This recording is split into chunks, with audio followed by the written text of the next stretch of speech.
quedamos en el versículo 6, estudiamos los primeros 5 versículos. Recuerden que el apóstol Pablo aquí, en este punto, él ya había enseñado las doctrinas principales del Evangelio.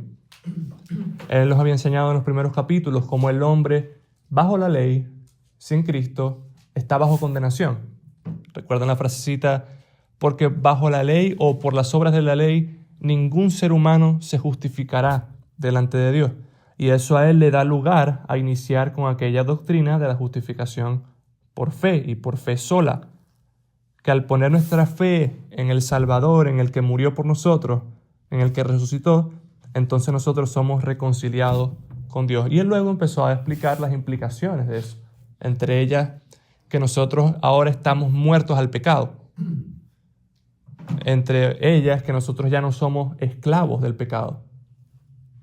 Entre ellas, que ahora somos hijos de Dios, que andamos, que pensamos en el Espíritu, que andamos en el Espíritu, que somos hijos de Dios y que al final, pase lo que pase, todo, ¿verdad? Como leíamos en Romanos 8:28, nos obra para bien a los que amamos a Dios y nada nos separará de su amor.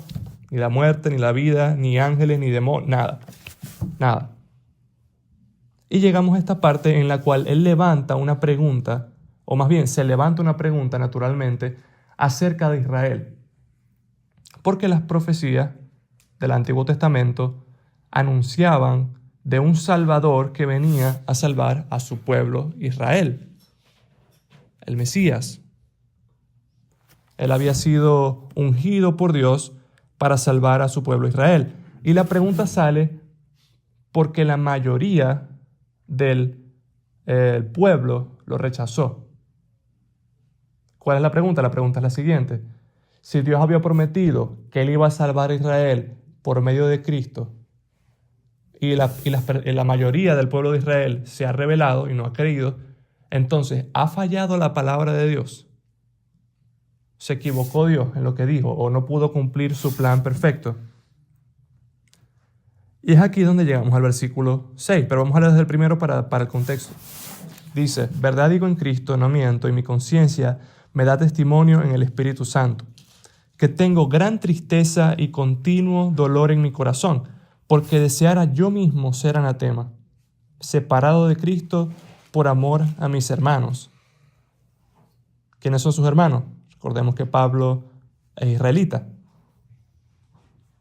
Los que son mis parientes según la carne, que son israelitas, de los cuales son la adopción, la gloria, el pacto, la promulgación de la ley, el culto y las promesas, de quienes son los patriarcas y de los cuales, según la carne, vino Cristo, el cual es Dios sobre todas las cosas, bendito por los siglos.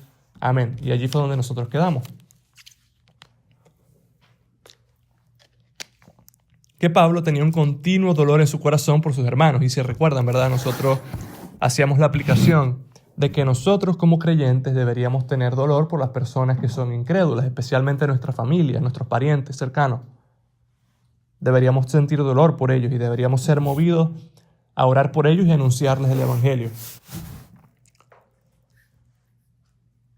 Ahora, en esta sección del pasaje, él va a lidiar con ese problema, con esa pregunta. Esto no es un pasaje que está aislado, ¿verdad? Que está, abrimos la Biblia, nos apareció este pasaje. No, eso tiene todo un contexto y él está lidiando con esa pregunta. ¿Falló la palabra de Dios? ¿Por qué el pueblo de Israel no ha creído? Versículo 6, él dice, no que la palabra de Dios haya fallado, porque no todos los que descienden de Israel son israelitas. No todos los que descienden de Israel son israelitas, ni por ser descendientes de Abraham son todos hijos, sino en Isaac te será llamada descendencia. Esto es, no los que son hijos según la carne son los hijos de Dios, sino los que son hijos según la promesa son contados como descendientes. Porque la palabra de la promesa es esta, por este tiempo vendré y Sara tendrá un hijo. Y no solo esto, sino también cuando Sara concibió de uno, de Isaac nuestro padre, pues no habían aún nacido, ni habían aún hecho bien ni mal, para que el propósito de Dios, conforme a la elección, permaneciese, vamos a ver todo eso, no por las obras, sino por el que llama, se le dijo a Sara, la madre de Isaac, perdón, la esposa de Isaac, Sí, Rebeca. a Rebeca, madre de Isaac y Jacob, correcto, de Jacob y Esaú. Se le dijo, el mayor servirá al menor. Como está escrito, a Jacob amé, mas a Esaú aborrecí. Entonces, este es el argumento del apóstol Pablo. Vamos a ver, ¿verdad? Parte por parte, qué es lo que él dice. No que la palabra de Dios haya fallado, porque no todos los que descienden de Israel son israelitas. Este es el argumento o el principio general que él da. No todos los que descienden de Israel, según la carne, son israelitas, ni por ser descendientes de Abraham son todos hijos, sino en Isaac te será llamada descendencia. Esto es, no los que son hijos según la carne son los hijos de Dios, sino los que son hijos según la promesa. ¿Y cuál es la promesa? Por este tiempo vendré, le dijo Dios a Abraham, y Sara tendrá un hijo. Ahora, nosotros leemos esta parte del pasaje. Recuerden, estamos tratando ¿qué? ¿Quiénes son los hijos de Dios? ¿Verdad? ¿Quiénes son los hijos de Dios? ¿Quiénes son los israelitas? Eso es lo que él está tratando de averiguar aquí. Y él pone primero el ejemplo de Abraham, que fue el patriarca, vamos a decir, superior, el primero. Y en Abraham nosotros podemos ver un patrón, un ejemplo de, vamos a decir, quiénes son los hijos de Dios y quiénes no. Recordemos que Dios le dio la promesa a Abraham de que él le iba a dar una descendencia numerosa, de que en su simiente serían benditas todas las naciones de la tierra, en su descendiente, y que su descendencia sería innumerable como la arena del mar, como las estrellas del cielo. Pero esa promesa se iba a cumplir por medio de Isaac, que fue el hijo que Dios le dio a Abraham vamos a decir, por medio de Sara, su esposa. Ahora, ¿qué pasa? Que Sara, ¿verdad? Habiendo pasado ya cierta cantidad de tiempo, parece que está como implicado, ¿cierto? Que ella como que se empezó a desesperar un poco o quizás habrá dudado de la manera en la que Dios cumpliría su promesa. Y Sara tomó a su sierva, Agar, la cual era egipcia, y le dijo a Abraham, toma, llégate a mi sierva y ten un hijo de ella, pensando quizás ella en que por medio de ese hijo se iba a cumplir la promesa. Pero no, Dios había prometido de que iba a ser por Sara. La palabra de la promesa enseñaba que iba a ser por Sara, que esa promesa se iba a cumplir. Entonces Abraham tuvo primero a Ismael, que fue el hijo de la sierva, y luego tuvo a Isaac, fue el hijo de Sara. Pero, aquí está, no todos los que son hijos según la carne son hijos de Dios. Tanto Ismael como Isaac venían de Abraham biológicamente, pero no todos los que son hijos según la carne son hijos de Dios, sino los que son hijos según la promesa. Primer ejemplo, primer caso. Bueno, vamos ahora a descender un poquito más en ese linaje, ¿cierto? Él dice, y no solo esto, sino también cuando Rebeca, versículo 10, también cuando Rebeca concibió de uno, de Isaac nuestro padre, se le dijo, y estoy omitiendo ese paréntesis, se le dijo, el mayor servirá al menor. Y en el paréntesis dice, ellos no habían nacido, ni habían hecho ni bien ni mal, para que el propósito de Dios, conforme a la elección, permaneciese. No habían hecho ni bien ni mal, ellos no habían ganado nada, ni perdido nada. Pero a ella se le dijo, el mayor servirá al menor, Esaú servirá a Jacob. Y dice el versículo 13, como está escrito, a Jacob amé, mas a Esaú aborrecí. Ahora, aún es posible que una persona lea esto y diga, ya entendí. O sea que no son los descendientes que vienen por medio de Esaú, sino los que vienen de Jacob, los que son los de la promesa, los que son los hijos de Dios. No los de Esaú, sino los de Jacob. Pero nos estaríamos perdiendo el patrón. Nos estaríamos perdiendo la enseñanza del pasaje. Abraham tuvo dos hijos, Ismael e Isaac.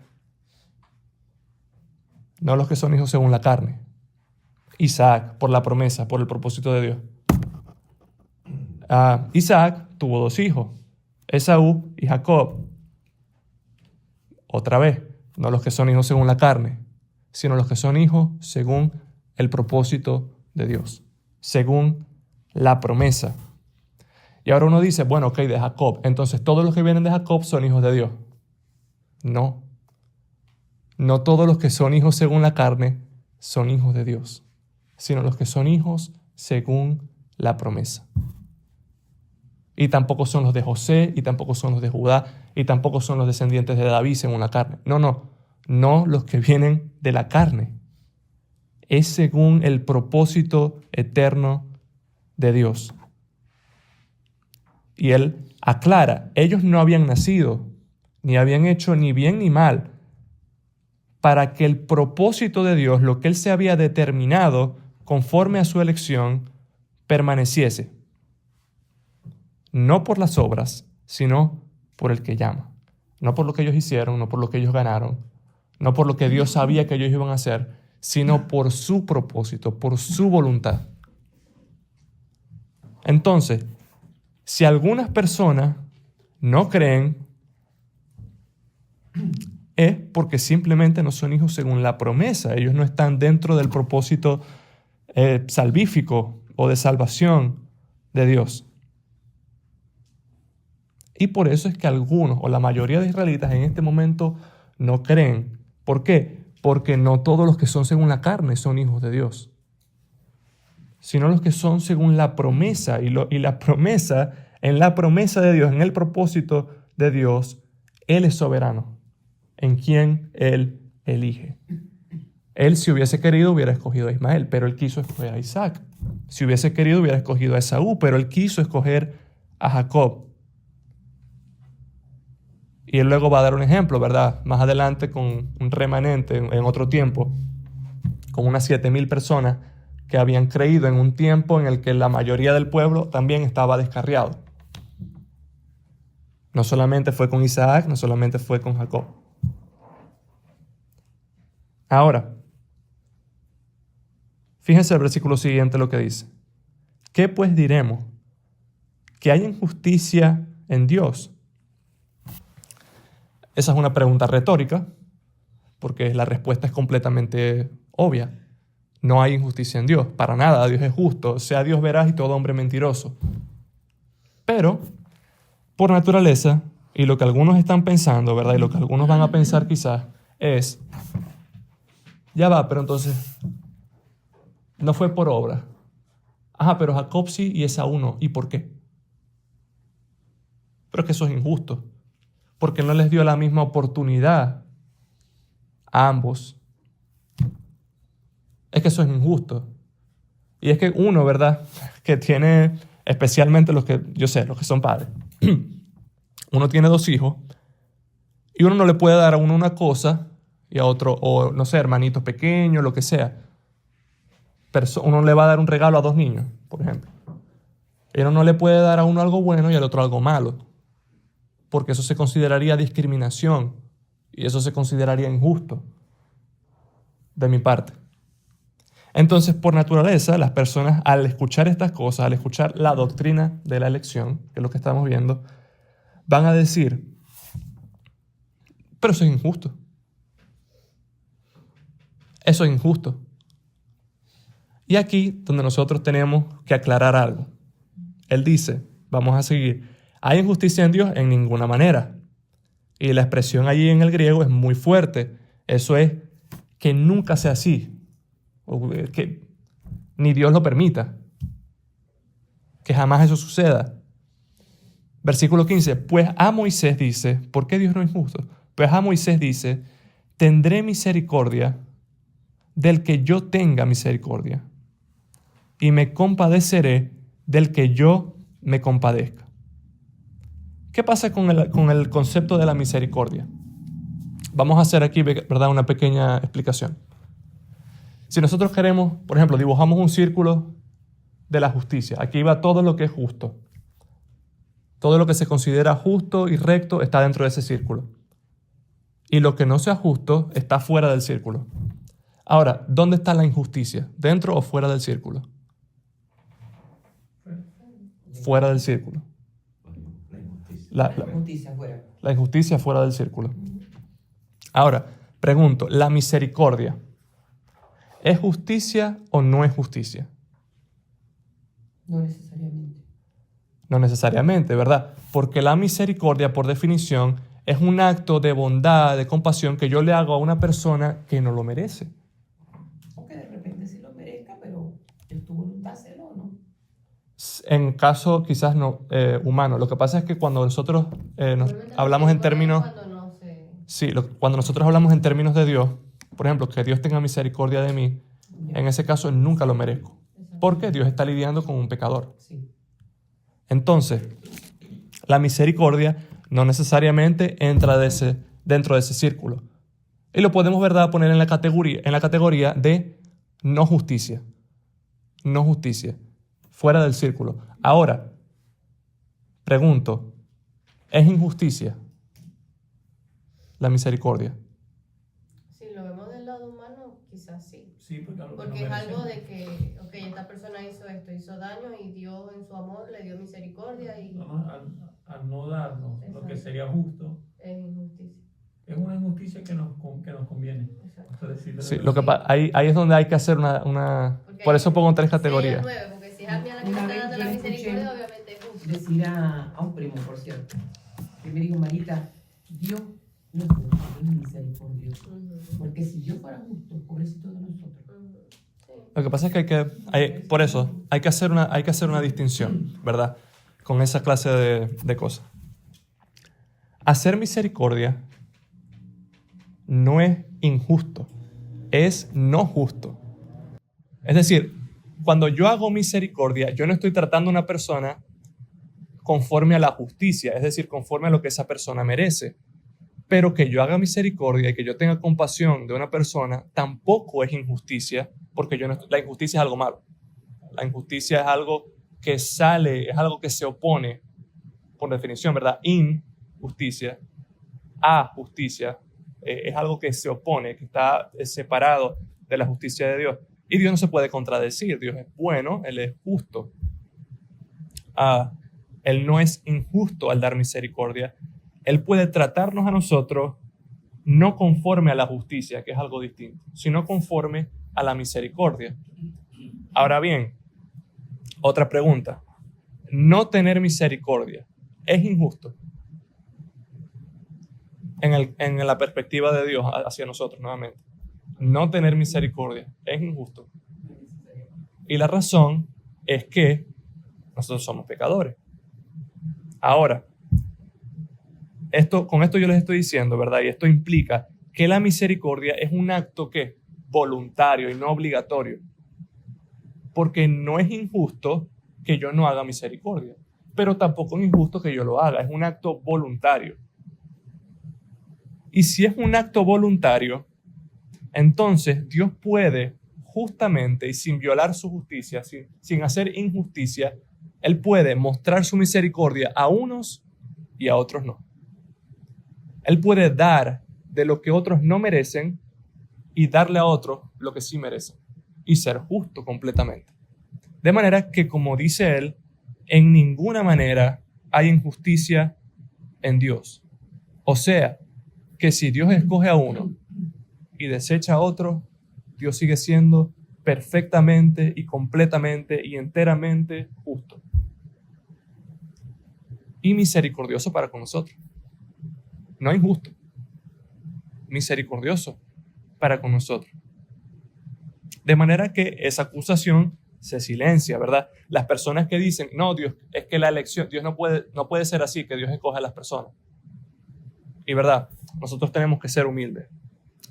Nosotros tenemos que ser mansos, aun con las personas que puedan creer esta otra doctrina. Esta otra doctrina en la que el libre albedrío está quizás por encima de la soberanía de Dios en cuanto a la salvación. Es decir, Dios nos da una libre oportunidad a todos, en cierto sentido eso es verdad, Él nos da una libre oportunidad a todos y nosotros por nuestra voluntad humana, por nuestro libre albedrío, entonces nosotros podemos creer. La realidad es que el propósito de Dios, vamos a decirlo de otra forma, el que nosotros creamos o no, al final depende de Él. Y el que nosotros decidamos seguirle a Él o no, al final depende de Él. Y sigue diciendo, versículo 16, así que no depende, otra vez, no depende del que quiere, aquí está la voluntad humana, aquí está el libre albedrío, no depende del que quiere ni del que corre. El que quiere y se esfuerza por perseguirlo y lo busca, no depende de eso, que la persona alcance la salvación y que alcance a ser un hijo de Dios, sino de Dios que tiene misericordia. Sino de Dios que tiene misericordia. Juan 1 dice que nosotros, o mejor dicho, los hijos de Dios, han sido engendrados no por voluntad de hombre, ni por voluntad de carne, sino de Dios. Los que son los hijos de Dios son los que Él quiere que sean los hijos de Dios. Y a los que Él decide tener misericordia. Él sigue diciendo, bueno, ¿y qué pasa, verdad, en el lado negativo de la historia? Las personas que Dios ha desechado y que ha rechazado, que ha reprobado.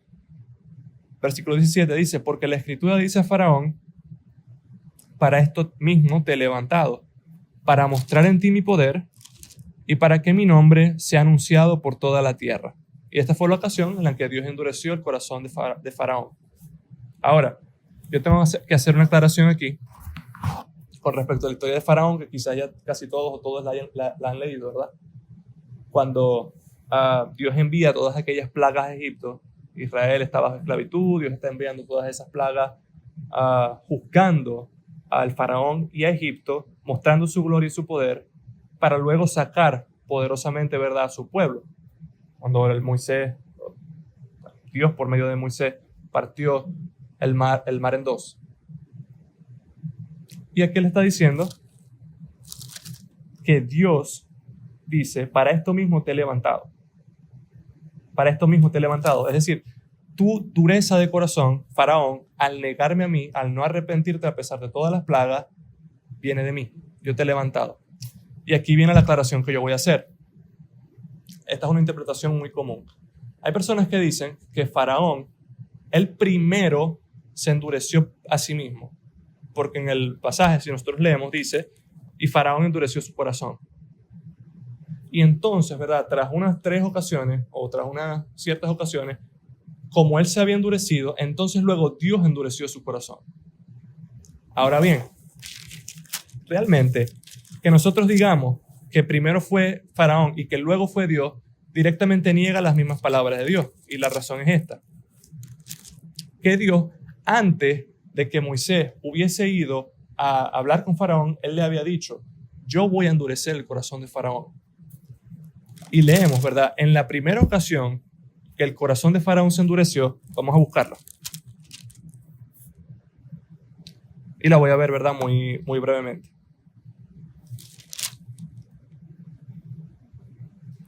Leemos, por ejemplo, Éxodo 7, versículo 13. En una de las primeras señales, la vara de Aarón. Creo que esta fue, de hecho, la primera.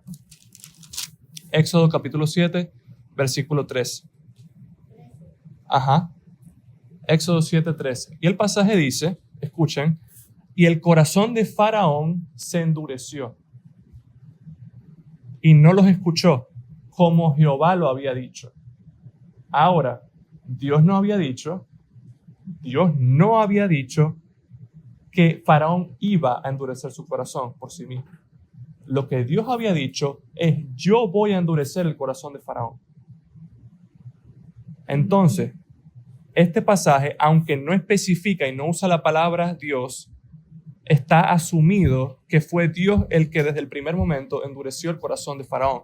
Y no fue que él se endureció y luego como juicio, luego Dios lo endureció a él. Y verdad, no puedo quedarme mucho tiempo aquí, pero lo podemos, verdad, si alguno tiene la duda, lo podemos discutir luego. Dios sí lo dice. Dice tal como el Señor había dicho. Tal como el Señor lo había dicho. Y lo que el Señor le había dicho, ¿verdad? Si ustedes se van para atrás en el libro de Éxodo, lo que Dios había dicho es, de hecho eso está aquí, en el mismo capítulo, Éxodo 7:3. Y yo endureceré el corazón de Faraón y multiplicaré en la tierra de Egipto mis señales y mis maravillas. y yo endureceré. Entonces, ¿qué es lo que el Señor había dicho? Que Él iba a endurecer. Entonces, cuando Faraón se endureció, fue que el Señor lo endureció a él. Volvemos a Romanos. De manera que descartamos, ¿verdad?, esa interpretación. Volvemos a Romanos. Y dice el versículo siguiente, el 18. De manera que de quien quiere, Dios tiene misericordia. Y al que quiere endurecer, endurece. A quien quiere, de quien quiere, tiene misericordia. Y al que quiere endurecer, endurece. Nuevamente, hay injusticia en Dios entonces porque a unos los endureció y los entregó, ¿verdad?, a sus pasiones para que ellos no escucharan a Dios. Hay injusticia en Dios porque Él les dé rienda suelta para que ellos anden en sus pecados y Él incluso los ciegue y les tape los ojos para que ellos persistan en su maldad. No porque ya ellos eran pecadores. Porque Faraón era pecador. Y al final, este era el propósito de Dios, mostrar su gloria. Porque a veces por esas personas, otras pueden llegar a conocer. Y por esas personas, en esas personas también Dios se glorifica. Glorifica su ira y glorifica su poder. En nosotros glorifica su misericordia y su bondad, pero en otros glorifica su ira. Ahora bien, otra pregunta. Y vamos a concluir, ¿verdad? Pronto, ya estamos ya casi las 7. Esta parte no la vamos a ver muy a profundidad. Él dice, versículo 19, pero me dirás, otra objeción común de las personas que niegan esta doctrina, de la doctrina de la elección. Pero me dirás, ¿por qué pues inculpa? Porque ¿quién ha resistido a su voluntad? Y el argumento, en otras palabras, es este. Pero si Dios entonces endurece, entonces ¿por qué le echa la culpa luego? Si Él fue el que los endureció. ¿Y cómo las personas van a resistir la voluntad de Dios? Y la respuesta, curiosamente, ¿verdad? El apóstol Pablo aquí, él nos sigue explicándolo de una forma que nosotros podamos entender. Porque aquí realmente hay un misterio. Aquí realmente es como es un secreto de Dios. Eso es algo que Él solamente sabe. Nosotros sabemos por revelación que Él es justo, pero hay cosas que Él no nos ha revelado. Cómo funciona esta tensión, ¿verdad?, entre la soberanía de Dios y nuestra responsabilidad. Cómo Él puede al mismo tiempo endurecer y tener por responsable a la persona. Eso es algo que le pertenece a Él. Pero la respuesta que Él nos da, y la respuesta que es dura, ¿verdad?, para aquellas personas que se niegan a creerlo, es la siguiente. Mas antes, oh hombre, ¿quién eres tú para que alterques con Dios? ¿Quién eres tú para que alterques con Dios?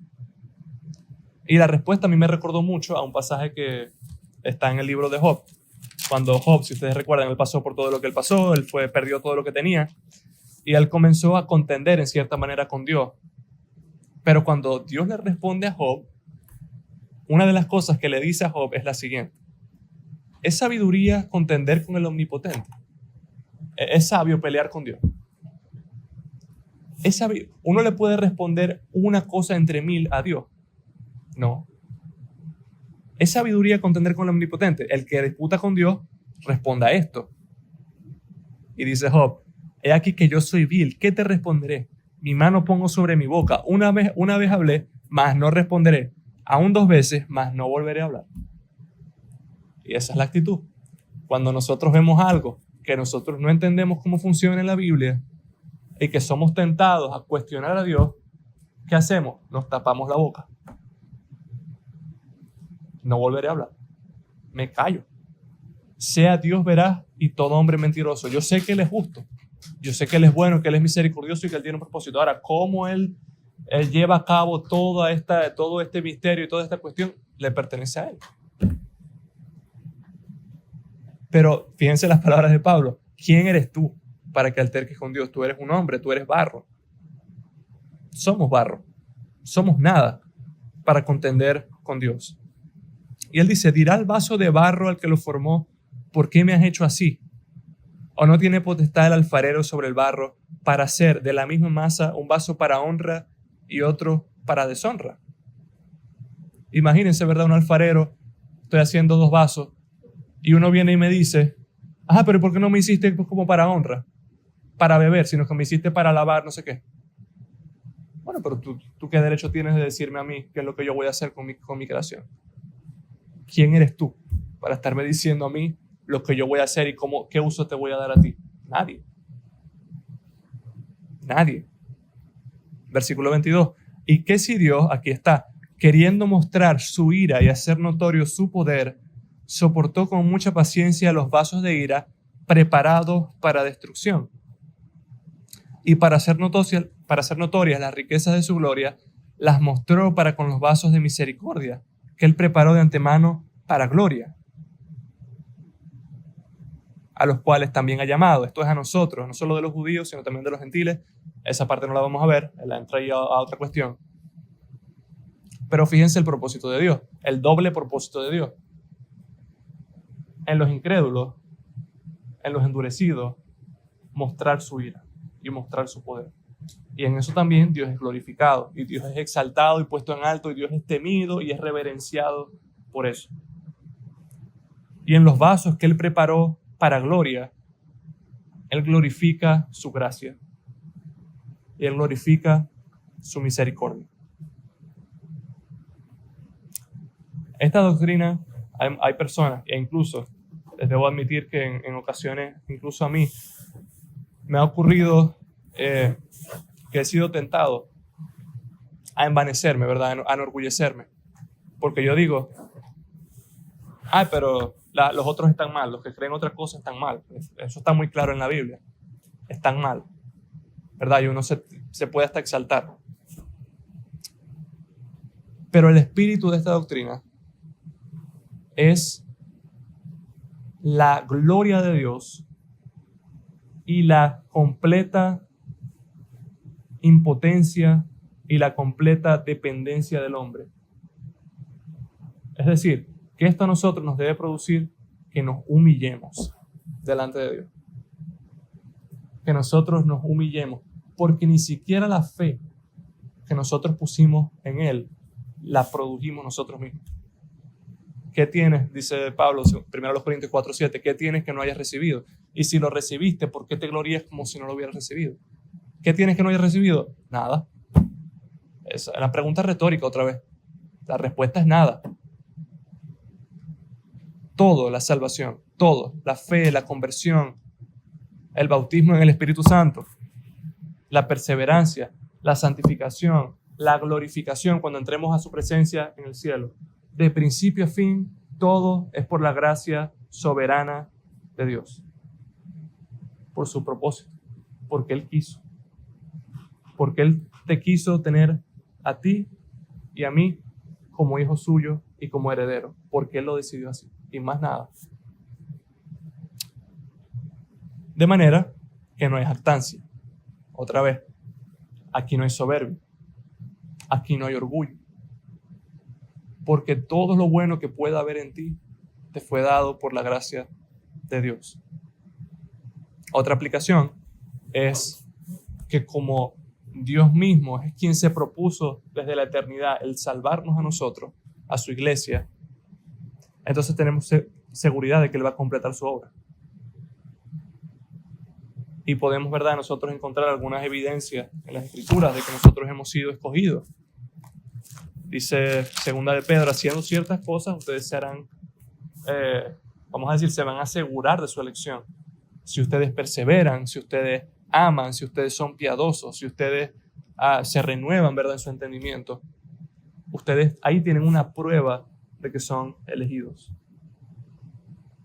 Y si estamos convencidos de esto, si el creyente sabe que Dios lo ha escogido, no hay ninguna circunstancia, ninguna tentación, ninguna prueba, ninguna persecución, ni aun la muerte que pueda remover y que pueda sacudir y quitarle el gozo y la esperanza a ese creyente. Porque él sabe que su salvación no fue porque él se lo propuso, no es por libre albedrío. Sí está involucrado, sí nosotros voluntariamente creemos, pero al final es por el propósito eterno de Dios. Al final No es por obras, sino por el que llama. Al final no son los de la carne, sino los de la promesa. Al final no habíamos ni aún nacido para que el propósito de Dios permaneciera. Y eso se aplicó a Jacob y a Esaú, pero se aplica también a nosotros. Y la última aplicación, para terminar, ya son las 7:02. La última aplicación. Yo no sé si ustedes han tenido situaciones en su vida que los han llevado a pensar, vértale Dios, pero es que yo no sé por qué tú estás haciendo esto.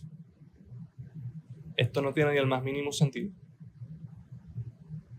Esto no tiene ni el más mínimo sentido. Yo no sé por qué tú le estás haciendo de esta manera. Pero debemos recordar las palabras que le dijo a Job. Debemos recordar las palabras que incluso Pablo dice en este pasaje. Cuando se trata de un propósito, ¿verdad?, de Dios que nos está oculto, que no sabemos lo que Dios está haciendo y no sabemos por qué lo hizo, nosotros solamente tenemos una opción: callarnos la boca y creer. No es sabiduría contender con el Omnipotente.